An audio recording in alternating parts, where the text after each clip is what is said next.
النهارده هنجرب الفراخ المضغوطة والمصبي والحنيز، وللأسف اللي نازل لنا أقل من اللي نزل الفود بلوجر. من وسط صنعاء الإسكندرية مطعم شواية، نلبس اللبس اليمني وندخل بقى المطعم، والمكان جميل جدا بديكوره ومعالم اليمن على الحيطان. وبعدين الناس دول واقفين مع اخواتنا وقفة قوية ولهم كل الاحترام والتقدير. ونقلع بقى وندخل على القعدة العربي. أول حاجة بتنزل شوربة المرق، طعمها كويس ومفيش اي اضافات او توابل كتير، والاكل ما خدش وقت في التحضير. ونزل بقى ونجرب مع بعض بقى الفراخ المصبي والمضغوط والحنيز، والفراخ مستويه كويس جدا بطريقتهم. الرز طعمه حلو جدا، ومؤمن بخبرته في السعوديه اكل المصبي بقى على الطريقه الخليجيه مع الطحينه تحفه.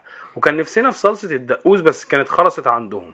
ونصر بالعمامه اليمنيه دخل بقى على الفراخ المضغوطه والفراخ دايبه دوبان. ما شفناش فراخ بالجوده التسويه دي قبل كده، كل حته مستويه وطعم الفراخ طازه مع الرز الجميل ده اخر جمدان. نيجي بقى للحلو عندهم عريكه ومعصوب. المعصوب ده بقى عباره عن طبقه موز بقى وعليها عسل وقشطه وحبه البركه والسوداني. اما العريكه بقى بتبقى حاجه بقى معموله التمر بخبز البر ومطحونين كده مع بعض دايبين في بعض، وعليهم القشطه والعسل، والاتنين طعمهم جامد قوي. ولو بتحب السكر خفيف يبقى خليك في المعصوب، لو بتحب السكر زياده يبقى خليك في العريكه، ولو ليك في الحلويات قوي بقى وتسد معاك وتشبع خليك في العريكه هتعجبك. مكانهم كان بجزار على الترام. تجربه روعه، اتمنى تجربوهم وشوفكم في تجربه جديده مع المطعم جاي.